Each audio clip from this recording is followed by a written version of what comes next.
প্রিয় ভিউয়ার্স, বুঝতেই পারছেন আজকের রেসিপি ফ্রুটস কেক। অনেকেই কিন্তু বেকিং করতে ভয় পান বা অনেক সময় হয় না, তাদের জন্যই বিশেষ করে খুব পুঙ্খানুপুঙ্খভাবে টিপস সহ কিভাবে করবেন, করলে অবশ্যই আপনার এই কেক হবে, সেই রেসিপিটাই আজকে আমি আপনাদের সাথে শেয়ার করব। কেক তৈরি করার জন্য আমি বিভিন্ন রকমের ড্রাই ফ্রুটস নিয়েছি।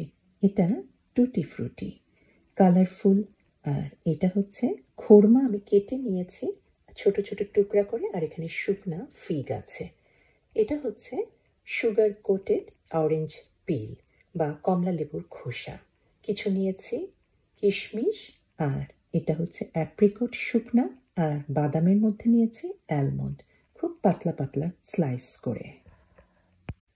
এখানে টোটাল আছে 350 গ্রামের মতো শুকনা ফ্রুট। আপনারা হাফ কাপ করে 5-6 রকমের শুকনা ফ্রুট ব্যবহার করতে পারেন। শুরু করছি কেকের ব্যাটারটা তৈরি করা। প্রথমেই বলে রাখি, কেক তৈরিতে সমস্ত উপকরণগুলি হতে হবে রুম টেম্পারেচারে। যদি ঠান্ডা থাকে, ফ্রিজ থেকে বার করে ব্যবহার করেন, সেক্ষেত্রে কিন্তু আপনার কেক ফুলবে না। আমি একটা বাটিতে নিয়েছি হালকা গলানো মাখন, ঠিক গলা না, নরম হয়ে গিয়েছে। এটা কিন্তু আমি রুম টেম্পারেচারে রেখেছি। এখানে 1 কাপ পরিমাণ মেজারমেন্ট কাপে মাখন নিয়েছি, আর তার মধ্যে আমি দিয়ে দিচ্ছি 1 কাপ পরিমাণ এটা পাউডার চিনি।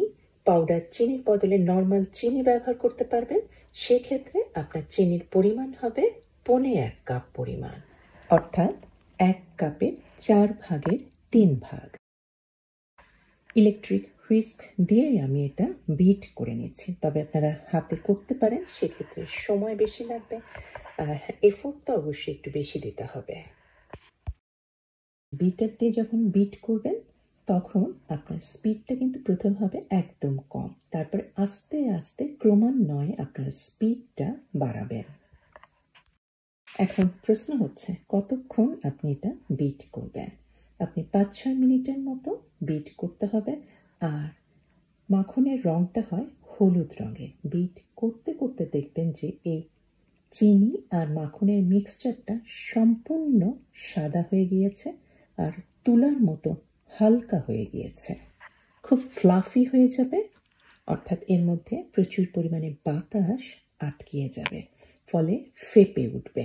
আর এটাই কিন্তু দরকার একটা কেককে খুব ভালোভাবে নরম করা আর ফোলানোর জন্য। আর এভাবে বিট করতে করতে আপনি দেখবেন যে মাখনের পরিমাণ কিন্তু অলমোস্ট দ্বিগুণ হয়ে যাবে। আমার বিট করা হয়ে গিয়েছে। এখন আমার নেক্সট উপকরণ যেটা, সেটা হচ্ছে ডিম। ডিমটা অবশ্যই রুম টেম্পারেচারে রাখতে হবে। আর আমি ডিমে পুরো সাদা আর কুসুম দুটো একসাথে দিচ্ছি। 3টা ডিম আমি একটা একটা করে দেব, একবারে 3টা দেব না। একবারে 3টা দিলে কিন্তু মাখনটা থেকে আর ডিমটা সহজে মিশবে না, এটা কিন্তু পানি পানি হয়ে যাবে।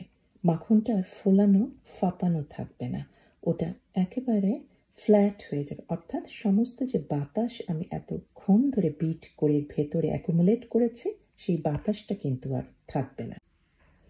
আমি এমনভাবে একটা ডিম সম্পূর্ণ মিশে যাওয়ার পরে কিন্তু আর একটা ডিম দিয়ে ফেটে নিচ্ছি, ফলে এটা কিন্তু ওই রকমই ফোলানো ফাঁপানোই আছে মাখনটা, সেটা কিন্তু একদমই ফ্ল্যাট হয়ে পানি পানি হয়ে যায়নি। তবে দেখতেই পাচ্ছেন মাখনের এই মিশ্রণটা যে সাদা হয়েছিল, সেটা আবার ডিমের কুসুমের জন্য কমলা রঙের বা একটু হলুদ রঙের হয়ে গিয়েছে। বিট করতে করতেই আমি মিশিয়ে দিচ্ছি 2 চা চামচ পরিমাণ ভ্যানিলা এসেন্স। এখন শুকনো উপকরণগুলি এই ডিমের মিশ্রণে মেশাবো, অর্থাৎ ময়দা। ময়দাটা অবশ্যই চেলে নিতে হবে, এটা এয়ারি হবে, ময়দাটা হালকা হবে, ময়দার মধ্যে যদি কোনো দলা থাকে সেটা ভেঙে যাবে। আর ময়দা এয়ারি হওয়ার জন্য কিন্তু আপনার কেক হালকা হবে, ডেন্স বা ভারী হবে না। চালনিতে আমি 1.5 কাপ ময়দা দিয়েছি, আর তার মধ্যে আমি 1.5 চা চামচ পরিমাণ বেকিং পাউডার দিয়েছি, আর দিয়েছি 1 চা চামচ পরিমাণ বেকিং সোডা। আর দিয়েছি সিকি 4 চামচ পরিমাণ লবণ। এটা জাস্ট টেস্টটাকে ব্যালেন্স করার জন্য। সমস্ত মিষ্টি উপকরণ যখন দেওয়া হয় সামান্য একটু লবণ দিলে টেস্টটা ব্যালেন্স হয়। আর একটা কথা এখানে বলে রাখি, বেকিং পাউডারের কাজ হচ্ছে কেককে ফোলানো, আর বেকিং সোডার কাজ হচ্ছে কেককে নরম করা। এখন মেশাতে হবে, তবে কখনোই ইলেকট্রিক বিটার দিয়ে এখন মেশাবো না। এটা মেশালে কিন্তু ইলেকট্রিক বিটার দিয়ে আমার যে এয়ারই হয়ে আছে ব্যাটারটা, এই ব্যাটারের ভেতরে এয়ারটা থাকবে না, বার হয়ে যাবে। কেকটা তখন ফোলানো হবে না, চুপসানো হবে। আমি স্প্যাচুলা দিয়ে খুব আস্তে ধীরে একটু সময় নিয়ে প্রথমে উপরে দিয়ে তারপরে নিচে স্প্যাচুলা ঘুরিয়ে নিচের ব্যাটারটা উপরে নিয়ে আস্তে ধীরে আমি মিশিয়ে নিচ্ছি। আর মেশাতে মেশাতে দিয়ে দিচ্ছি সিকি কাপ পরিমাণ রুম টেম্পারেচারে রাখা টক দই। আপনারা টক দইয়ের বদলে সিকি কাপ পরিমাণ ফুল ক্রিম লিকুইড দুধও দিতে পারেন। তবে দই দিলে আপনার কেক কিন্তু খুব বেশি ময়েস্ট হবে, অর্থাৎ একদমই কিন্তু ড্রাই হবে না। হালকা হাতে খুব বেশিক্ষণ না, মিনিট খানেক বা দুয়েকের মতো মিশিয়ে নেওয়া হয়েছে। ওভার মিক্সিং কখনোই করবেন না। এখনো দেখছেন যে ব্যাটারটা কিন্তু ফুলানো ফাঁপানো আছে। সমস্ত ড্রাই ফ্রুটস একবারেই মেশাবো, তবে মেশানোর আগে ড্রাই ফ্রুটসে আমি 2-3 টেবিল চামচের পরিমাণ শুকনা গুঁড়া দুধ একটু মাখিয়ে নিয়েছি। আর এটাতে কেকটা আরও বেশি টেস্টি হবে। এছাড়া আপনারা গুঁড়া দুধের বদলে ময়দা 1 টেবিল চামচের মতো মাখিয়ে নিতে পারেন। তার মধ্যে আরও দিয়েছি কিছুটা চকলেট চিপস। এটা আপনাদের ইচ্ছা, দিতেও পারেন নাও দিতে পারেন, তবে অবশ্যই টেস্ট কিন্তু অনেক বেড়ে যায়। আরও কিছু বাকি আছে, আমি দিয়েছি 1 চা চামচ পরিমাণ কফি পাউডার। চকলেট আর এই কফি পাউডার এর কম্বিনেশনটা কিন্তু সাংঘাতিক ভালো হয় কেকের ভেতরে। তবে এত কিছু আপনারা ইচ্ছা হাতের কাছে না পেলেন না দিতে পারেন, আমি আপনাদেরকে সব জানিয়ে দিচ্ছি। ড্রাই ফ্রুটসও কিন্তু আমি কেকের ব্যাটারের মধ্যে হালকা হাতে মিশিয়ে নিচ্ছি। আমি যে কেক প্যানে কেকটা বেক করছি সেটার ইঞ্চিতে 10 ইঞ্চি পরিমাণ লম্বা আর 5 ইঞ্চি চওড়া। সেন্টিমিটারে এটা প্রায় 25 সেন্টিমিটার আর 11 সেন্টিমিটার। এই ফ্রুটস কেকটা বেক করার সময় অবশ্যই খুব ভালোভাবে কেকের প্যানটা কাগজ দিয়ে একদম মুড়িয়ে নেবেন চারধারে। আর আমি কেকের প্যানের উপরের দিক পর্যন্ত কিন্তু বেশ কিছুটা কাগজ বাড়িয়ে রেখেছি, কারণ কেকটা ফুলবে। আর কাগজ আমি দিয়েছি প্রায় 2-3টা, নিচে পাশে দিয়েছি 2টা। এভাবে একটু কয়েক স্তরে কাগজ দেবেন। এতে হবে কি, আপনার কেকটা কিন্তু ওভেনে অনেকক্ষণ ধরে প্রায় ঘন্টা খানেকের মতো বেক হবে। এর ফলে কেক কিন্তু নিচের দিকটা কালো হয়ে যেতে পারে, পুড়ে যেতে পারে, বা উপরেরটাও পুড়ে যেতে পারে। এই কারণেই কাগজটা দিতে হবে। আর আমি এই বেকিং পেপারে কিছুটা হালকা আমি একটু মাখন মাখিয়ে নিয়েছি। সমস্ত ব্যাটারটা ভালোভাবে দেওয়া হয়েছে, সমানভাবে দেওয়ার চেষ্টা করবেন। খুবই ঘন ধরনের একটা ব্যাটার। আর এই উপরে আমি কিছুটা ছড়িয়ে দিলাম অ্যালমন্ডের স্লাইস দেখার সৌন্দর্যের জন্য।